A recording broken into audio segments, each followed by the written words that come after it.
T'es-tu déjà demandé pourquoi tant d'hommes semblent irrésistiblement attirés par des femmes qui ne suivent pas le script de la docilité, de la soumission ou de la prévisibilité? Pourquoi, face à une femme qui impose des limites, qui ne s'excuse pas de vivre avec intensité, beaucoup d'hommes ne se contentent pas de s'y intéresser? Ils s'y perdent. Peut-être que la réponse ne réside pas dans les attitudes de ces femmes, mais dans ce que ces attitudes réveillent chez eux. Carl Jung disait que tout ce qui nous fascine chez l'autre est en réalité le reflet de ce que notre âme aspire à intégrer. Et dans ce cas, ce que les hommes voient chez les femmes mauvaises, c'est le reflet d'une liberté qu'ils n'ont jamais su cultiver. Mais qu'est-ce qu'une femme mauvaise, au juste? Est-ce que celle qui manipule, qui joue, qui blesse? Ou est-ce tout simplement celle qui ose être complète, même si cela dérange? La société a enseigné pendant des siècles que la femme idéale est celle qui plaît, qui attend, qui s'adapte. Mais il existe une fascination presque inexplicable pour celles qui brisent ce moule. Et ce n'est pas parce qu'elles sont mauvaises, c'est parce qu'elles sont libres. Et la liberté, pour beaucoup d'hommes, est un territoire inexploré, effrayant, mais terriblement attirant. Lorsqu'une femme refuse de se soumettre, elle devient un miroir qui révèle la faiblesse de celui qui a toujours eu besoin de dominer pour se sentir fort. C'est à ce moment précis que le jeu change. L'homme se confronte inconsciemment à un archétype qui défie son ego, une femme qui ne dépend pas de lui, qui n'a pas besoin de sa validation, qui n'a pas peur de partir, et plus il tente de la faire rentrer dans ses attentes, plus elle lui échappe, comme du sable entre les doigts. Ce n'est pas un jeu. C'est une danse symbolique entre le pouvoir et la vulnérabilité, entre le désir et la peur, entre l'ancien modèle de masculinité et une conscience nouvelle qui commence à émerger. Jung appellerait cela l'affrontement avec l'ombre, ce moment où l'homme est forcé de regarder en face les parties de lui-même qu'il n'a jamais voulu reconnaître. Et c'est pourquoi il revient, même quand il jure qu'il ne le fera pas, même quand il essaye de la remplacer, de l'effacer, de l'oublier. Car ce qu'il a ressenti auprès de cette femme, ce n'était pas seulement de la passion. C'était une confrontation, un éveil, une invitation silencieuse à grandir, à cesser d'être un garçon et à devenir un homme. Et cela, aussi effrayant que ce soit, est également ce qui l'attire le plus. La femme mauvaise n'est pas mauvaise. Elle est miroir, elle est limite, elle est boussole. Elle marque le début de la fin d'un ego qu'il ne peut plus soutenir et l'amorce d'un homme nouveau qu'il ne sait pas encore être. Alors, si un jour on t'a traité de compliqué, de froide ou de trop intense, comprends ceci. Tu as peut-être été la première femme à lui montrer que le véritable amour n'est pas soumission, mais révolution. Et cela même s'il ne l'admettra jamais à voix haute, son corps, son regard et ses retours silencieux le confirmeront toujours. Car une femme qui réveille un homme ne s'oublie pas. Elle laisse une trace dans l'âme. Elle laisse le point de rupture entre celui qu'il était et celui qu'il est peut-être enfin prêt à devenir. Tout commence à l'instant précis où une femme refuse de se rétrécir pour entrer dans l'univers émotionnel d'un homme. Cet instant, presque imperceptible aux yeux extérieurs, déclenche une secousse sismique dans la psyché masculine. Jung enseignait que l'âme humaine se construit à partir de la confrontation avec ce que nous cherchons le plus à éviter. Et pour beaucoup d'hommes, cette confrontation porte un nom, femme qui ne se soumet pas. Elle est le symbole vivant de l'ombre, cet archétype qui met à nu ce qui se cache sous les masques de l'orgueil, de l'autorité et du contrôle. Quand une femme dit non avec calme, exige le respect sans hausser la voix, ou disparaît sans drame mais avec dignité, quelque chose se brise en lui.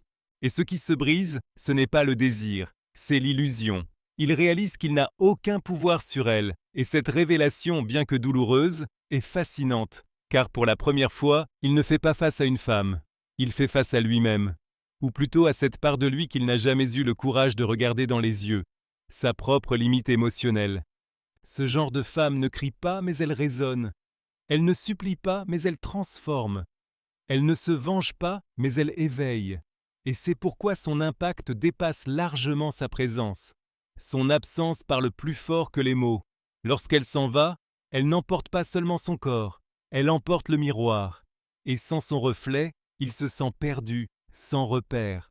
Jung expliquait que le véritable amour n'est pas celui qui comble, mais celui qui dévoile.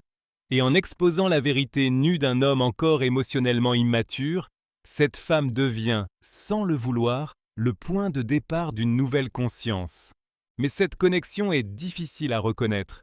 Beaucoup de femmes se demandent « Pourquoi s'approche-t-il avec tant d'intensité pour ensuite fuir comme s'il avait peur de moi ?» La réponse réside dans la peur même de la transformation. Aimer une femme libre exige de l'homme qu'il renonce à la domination, à son ego surdimensionné, à son besoin de contrôle. Il devrait se déconstruire, et cela fait mal. C'est pour cela qu'il fuit, qu'il nie, qu'il tente de la remplacer. Mais rien ne comble l'espace qu'elle occupait, car il ne s'agissait pas simplement d'une histoire d'amour, c'était une révélation. C'est dans cette rencontre entre son ego à lui et l'essence d'elle que naît le début d'un voyage émotionnel que peu d'hommes ont le courage d'accomplir jusqu'au bout. Mais ceux qui l'entreprennent ne redeviennent jamais les mêmes. Et même s'ils ne reviennent jamais, même s'ils ne l'admettent pas, cette femme restera à jamais le souvenir de ce qu'ils auraient pu devenir s'ils avaient choisi de grandir. Il existe une tension invisible entre ce que l'homme ressent et ce qu'il est prêt à affronter. Lorsqu'il est face à une femme qui ne cède pas, il se confronte à une sensation qu'il ne sait pas nommer, un mélange de désir, de frustration et de colère silencieuse. Ce n'est pas de la colère contre elle, mais contre lui-même, lorsqu'il comprend que tous ces outils de séduction, de manipulation émotionnelle et de promesses creuses sont inutiles ici. Jung disait que l'ego se désespère lorsqu'il ne peut contrôler ce qu'il désire, et c'est exactement ce qui se passe. L'homme désire cette femme avec l'intensité de celui qui veut la posséder, mais il se heurte à l'impossibilité de la dominer. À ce moment précis, le jeu émotionnel atteint son apogée, non pas comme une lutte entre deux personnes, mais comme un affrontement entre son ego et l'âme d'elle. Elle incarne tout ce qu'il ne comprend pas, mais qui l'intrigue. Son indépendance le défie, son calme le désarme, son absence l'anéantit, et il ne comprend pas pourquoi. Après tout, elle n'a pas supplié, ne s'est pas humiliée, n'a pas réclamé des miettes d'attention. Alors pourquoi se sent-il si perturbé ? La réponse se trouve dans l'inconscient, là où son image à elle fusionne avec tout ce qu'il a toujours redouté, être démasqué. Chaque fois que cette femme pose une limite, elle provoque des micro-fractures dans le château émotionnel qu'il a érigé au fil du temps. Des fractures qui l'obligent à voir les fissures dans sa virilité apprise, dans sa masculinité jouée, dans les rôles que le monde lui a imposés et qu'il a adoptés comme autant d'armures. Mais ces armures, aujourd'hui, ne protègent plus, elles étouffent. Et la plus grande peur d'un homme qui ne s'est pas encore déconstruit, c'est de devoir les abandonner pour devenir vulnérable face à quelqu'un qui ne s'impressionne pas de sa force, mais qui exige sa vérité. La tension monte, car au fond, il sait qu'il ne pourra pas tromper cette femme. Elle le voit entièrement. Elle voit ses excès et ses silences, ses tentatives de contrôle et ses fragilités déguisées en indifférence. Et cela lui fait plus peur que le rejet lui-même, car elle ne voit pas seulement l'homme qu'il prétend être, elle touche celui qu'il cache. Et cette exposition silencieuse est insupportable pour un ego qui a toujours eu besoin de dominer pour se sentir désirable.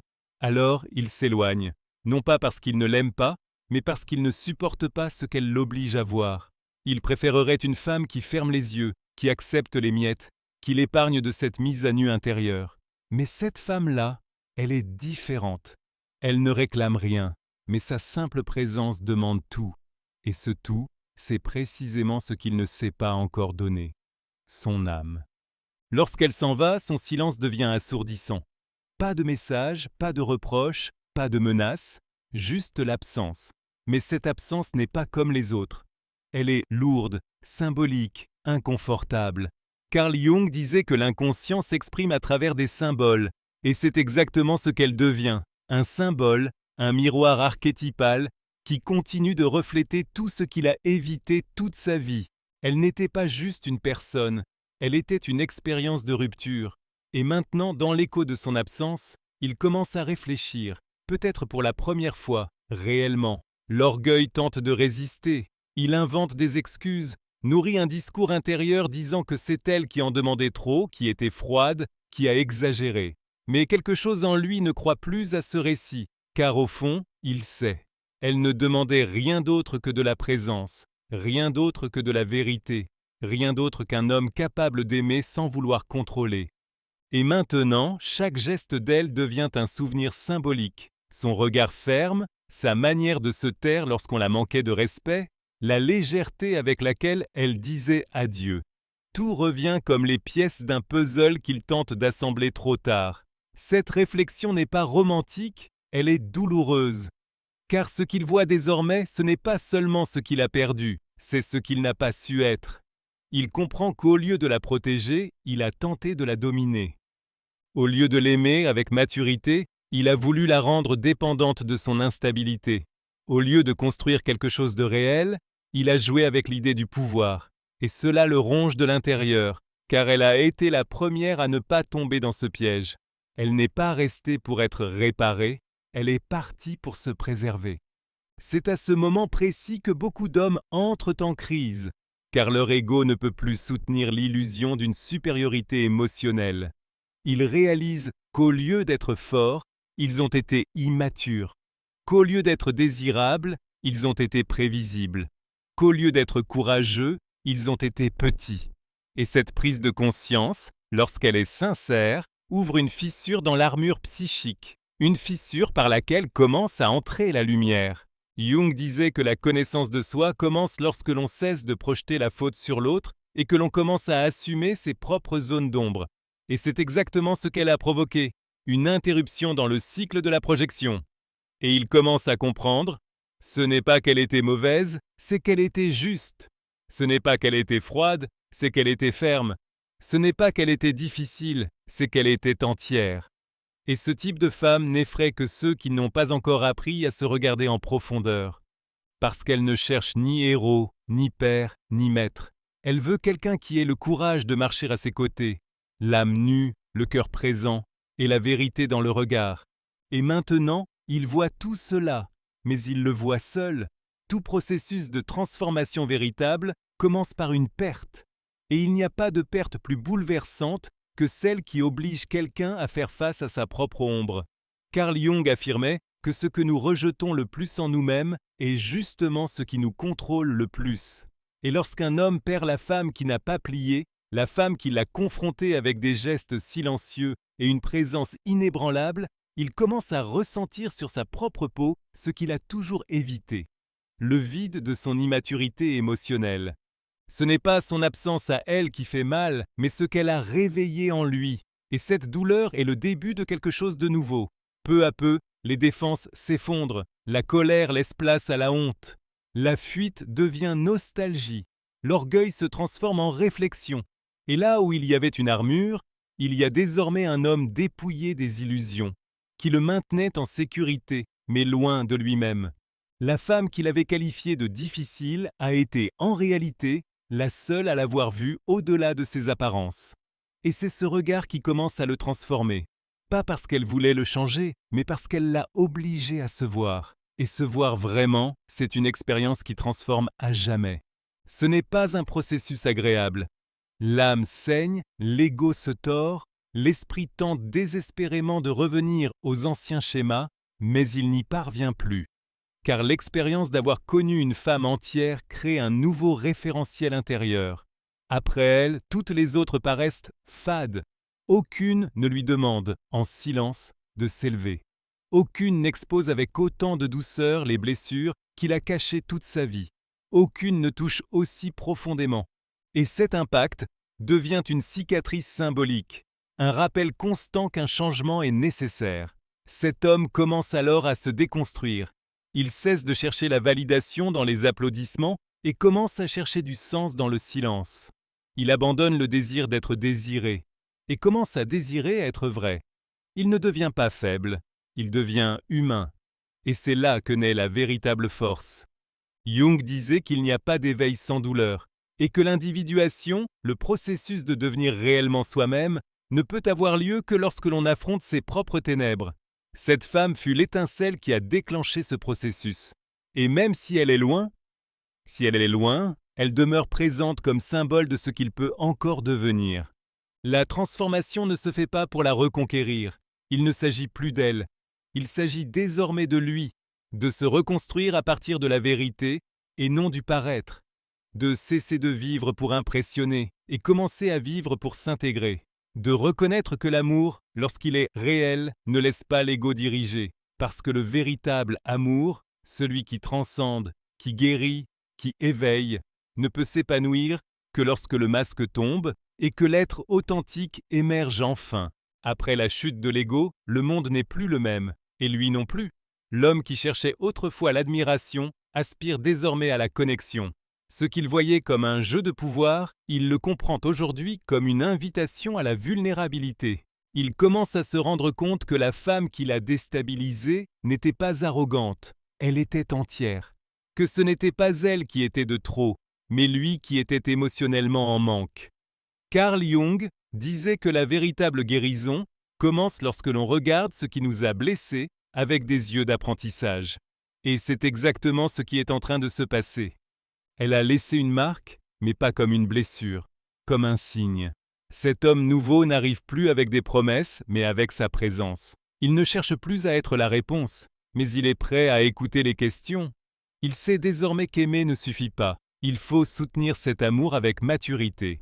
Et il comprend maintenant que la femme qui l'a poussé à tout remettre en question ne veut pas être sauvée, ni conquise, ni convaincue. Elle veut être respectée dans sa profondeur, reconnue dans sa vérité, accueillie dans sa force. Et cela ne peut se produire que lorsque l'homme renonce enfin à son besoin de supériorité et choisit, avec humilité, d'être vrai.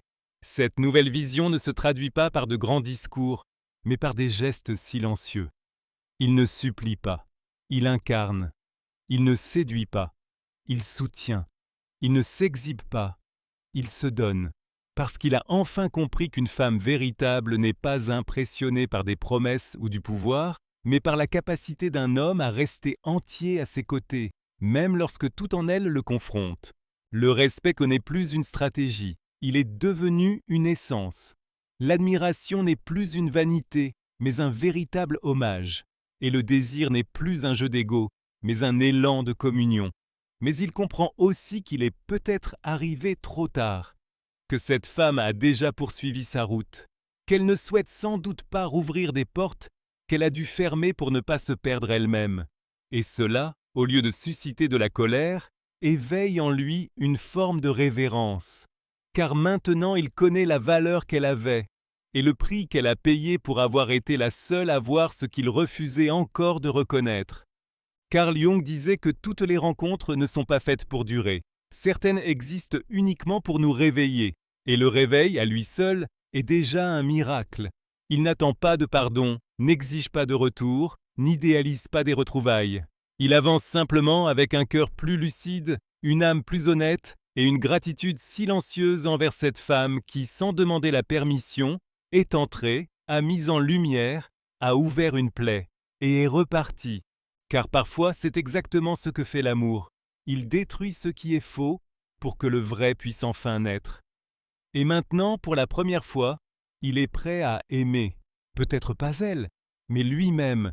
Et c'est seulement à partir de là que tout autre amour pourra être authentique. Elle est devenue un repère dans sa ligne du temps émotionnel, pas à cause de l'intensité des mots échangés, mais par la force du silence qu'elle a laissé. Et peu importe le temps qui passe, peu importe le nombre de corps qui essaieront d'occuper cet espace, rien ne remplacera ce qu'elle a représenté. Carl Jung disait que certains archétypes ne peuvent être effacés, ils ne peuvent qu'être intégrés. Et elle fut cela, un archétype vivant. La manifestation exacte de la femme qui n'était pas venue pour compléter, mais pour déconstruire. Pas pour consoler, mais pour provoquer. Pas pour remplir le vide, mais pour révéler qu'il existait.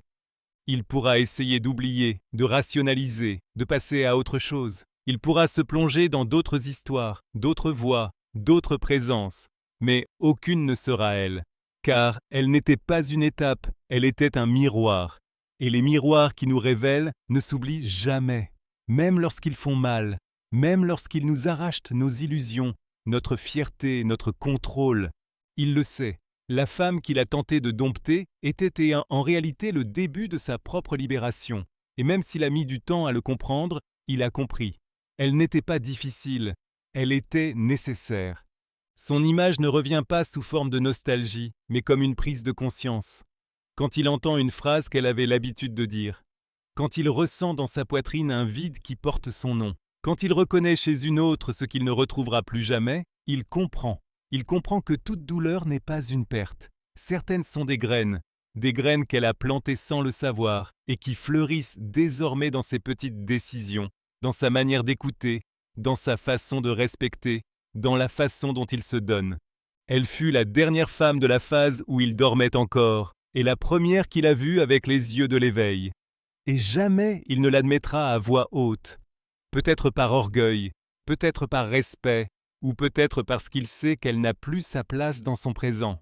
Mais là, dans le recoin le plus intime de son âme, là où aucun masque ne peut aller, il garde ce secret comme on garde une relique. Elle n'a pas été qu'une femme, elle a été une révélation, la matérialisation de ce qu'il aurait pu vivre s'il avait été prêt. Et maintenant qu'il l'est, il comprend que certaines rencontres ne sont pas faites pour durer, mais pour marquer à jamais.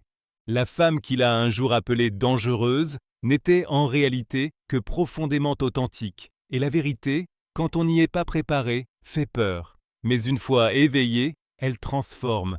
Même si leurs chemins ne se croisent plus jamais, ce qu'elle a éveillé en lui continuera de résonner. Car il y a des femmes qui passent, et des femmes qui réveillent. Et elle fut l'éveil qu'il avait passé toute sa vie à prétendre ne pas avoir besoin. Il y a des rencontres qui ne s'effacent pas. Elles demeurent, non par leur force, mais par leur profondeur, comme des empreintes gravées dans l'âme. Elles ne crient pas, mais murmurent au fil des jours. Et c'est dans le silence que leurs marques se révèlent le plus. La femme qu'on a un jour appelée mauvaise n'a jamais été l'opposé de l'amour. Elle en était le passage, celui qui demande du courage pour être franchi et de l'humilité pour être compris. Elle n'a pas détruit l'homme qu'elle a rencontré. Elle a révélé ce qui en lui n'était pas encore vrai, et c'est pour cela qu'elle continue de le transformer, même en silence. En lui existe maintenant une nouvelle façon d'écouter, un nouveau regard, une présence plus consciente. Il n'est plus fasciné par les jeux, il ne se perd plus dans la superficialité, il ne se cache plus derrière des masques, car en touchant la limite de son propre ego, il a découvert le seuil de son âme. Carl Jung disait que la véritable rencontre amoureuse se produit lorsque deux consciences se reconnaissent, et peut-être qu'elle fut la seule à le voir, même avant qu'il ne sache lui-même qui il était. Ce miroir-là, c'est celui qui l'a réveillé. Et l'éveil, aussi douloureux soit-il, n'est jamais vain. Certains hommes continueront de fuir, de blâmer, de se cacher d'eux-mêmes, mais d'autres, ceux qui ont le courage de regarder en arrière avec sincérité, comprendront. Ils réaliseront qu'ils n'ont pas perdu une femme, mais gagné une opportunité rare de se reconstruire de l'intérieur, depuis ce qui fait mal, ce qui dérange, ce qui bouscule, et qui paradoxalement libère. Car il n'y a pas de liberté sans connaissance de soi, et il n'y a pas d'amour véritable là où l'ego règne encore. Cette femme fut une révolution silencieuse, et les vraies révolutions ne demandent jamais la permission pour exister. Alors, si cette vidéo a réveillé quelque chose en toi, quelque chose que tu ne saurais nommer mais que tu as ressenti, c'est peut-être le moment de te tourner vers l'intérieur, de cesser de courir après et de commencer à marcher à côté. D'abord avec toi-même, ensuite avec l'autre. Car l'amour qui éveille n'est pas celui qui console, c'est celui qui transforme. Et parfois, celle que tu as jugée comme la pierre sur ton chemin était en vérité la clé qu'il te manquait pour ouvrir la porte de ta conscience. Elle n'était pas ton ennemie, elle était ton initiatrice. Si ce message a résonné en toi, laisse-le résonner au-delà de toi. Aime, commente, partage. Écris ici ce que tu as ressenti, car peut-être que dans ton témoignage, une femme se reconnaîtra, un homme s'éveillera, et ensemble, nous construirons des relations plus conscientes. Abonne-toi à la chaîne si tu veux continuer ce chemin de profondeur, de vérité et de transformation. Et souviens-toi, celui ou celle qui te voit avec les yeux de l'âme n'oubliera jamais ce qu'il a vu.